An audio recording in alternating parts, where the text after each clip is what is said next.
Hi, I'm Allie. Join me as I show you how to use some simple wire and some beads to make these cute bird's nest earrings. You can make them into a pendant, into a little present topper, lots of different options. If you want to see exactly which wire and beads I used, go ahead and look below the video in the description and we'll put a link there to the site. Gather up your materials and your pliers and let's get ready to get started. For this project, you're going to be using some simple materials. You can use an array of different sizes of beads, but I'm going to be starting with 6mm beads and 24 gauge wire. You can do this with thinner or thicker wire. Whatever you have on hand will work. The thicker wire you have, you may want to upgrade your beads just because it gets a little bit harder to bend and twist in between. I would recommend 22 and down, so a little bit thicker and down as your sizes to use for this nest pendant. I'm using some blue banded agate beads in a 6mm. And I'm going to make a match to my earring here. I have some beautiful purple impression stone, some Amazonite as well with silver and showing that brown. And we're going to be really making these blue beads pop with our copper. I have a round nose plier, I have a cutter, and I have a needle nose plier. The first thing I've done is I've taken my 24 gauge in my copper wire and I've cut 3 feet. If you're making a matching pair of earrings, whatever size you start with, you want to make sure to make the other earring match. So going in here, I have my 3 beads and I have all of this wire hanging out. The first thing we're going to do is we are going to bend these 3 beads into a triangle. Do you need to use 3 beads? No, they just tend to look the cutest. I have 4 here. You can even use birthstones if you want to and make this a really a nice customizable and easy Mother's Day gift as well too. So here we have the 3 beads. I'm going to leave myself about 2 to 3 inches on the exterior. That's what my bail is going to be. If you have bigger ideas or bigger goals for your bail, you may want to use a little bit bigger wire at the end or longer wire. Here I am, and the first thing I'm going to do after creating this little triangle, having the 3 inches on one side and the rest on the other, is just give it a little twist. Once you have that twisted, bend your short piece of wire up or back, doesn't matter, and we're going to start wrapping with our longer piece. As we wrap, we are literally just going to pinch the beads, hold, and lightly wrap the wire around the beads. It'll switch from the triangle to kind of a round just naturally. You can see I'm not pulling tight. I'm just pulling from that mass of wire that's connected, and I'm just running it around the outer edge. After using about 12 inches or so, I'm going to take it and reverse the direction, just bending around that upper stem just to hold it in place there, and then continuing on with the nest. If you want some wire on top, you can also bend it between the beads. This one I'm going to do like my sample piece and keep the wire to the back.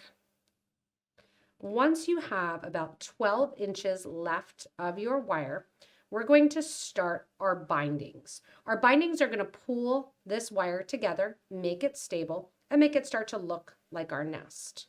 So I'm going in here and I'm still wrapping, waiting till I have about 12 inches left.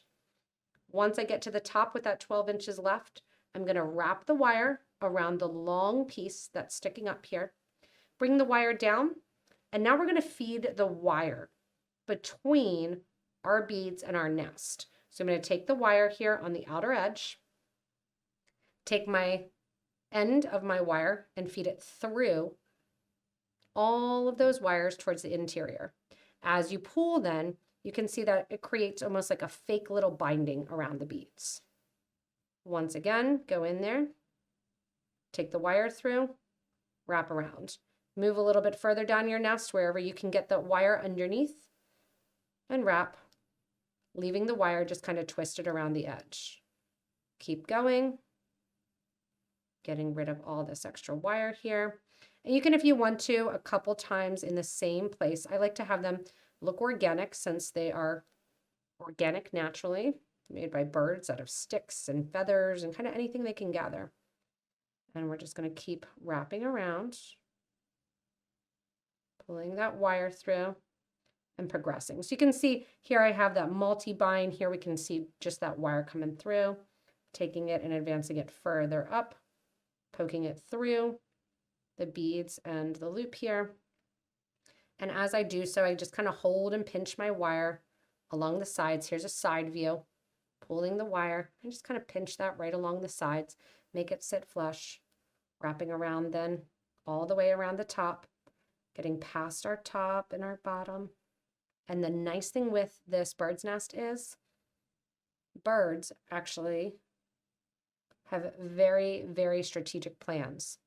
We have minorly strategic plans as we go in and create this bird's nest for itself.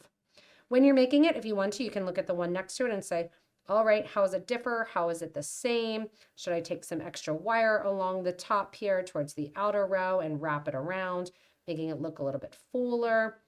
And then you can, if you want to, again, wrap through the middle here, just having those outer edges working. And this is a quick project as you go through.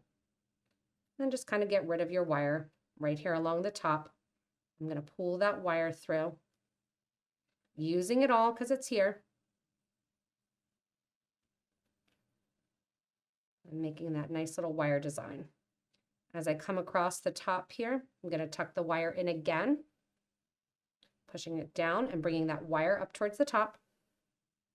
I'm then going to go along the back here and just kind of get rid of the wire, tucking it in from the front now towards the back, through the middle, and then tucking it down on the project, or if you want to, just cutting it towards the back. You want to make sure that it's not going to escape and that it's bent around that wire. Here at the top, we're going to make a coiled eye pin, basically, a little loop to go at the top of our nest. So here at the top of our nest, you can kind of bend these wires down wherever you want. We're going to take our round nose pliers, make a loop, and wrap the wire around the loop. If you have a little bit of extra wire that's hanging out, you can cut it down a little bit, keep it long, up to you. Go into the end of your round nose pliers. We'll make it look like a little kind of twig hanging off there. Twist it around. Maybe they grabbed a little piece, your bird grabbed a little piece of ivy or twig here, and have that right along the top. Last thing to do, turn that loop so that it's facing your nest here. Go in, open up your ear wire, put your loop on, and have fun wearing your bird's nest earrings. You can also make them into pendants, like I said, doing them on a cord or even a chain, using some pearls, wrapping the wire around. There's really no right or wrong to this, and it's just a really fun way to bring on spring. Again, use some birthstones in the middle and use different size beads if you want a bigger or a smaller nest to continue. Thanks so much for joining me in this redo of the bird's nest earrings and pendant. We did this video almost 10 years ago originally. I thought it was upgraded and needed for so. As always, if you need anything, you can look below the video. There's a link there to our site. Don't forget, you can add to the discussion of this video. Make sure that you comment below, tell people different gauges or sizes that you've used, give helpful hints, and really help enhance this community. If you haven't yet, go ahead and subscribe so you don't miss anything from us here at Potomac Beads. Thanks so much for watching, everybody, and stay tuned for our next inspirational design.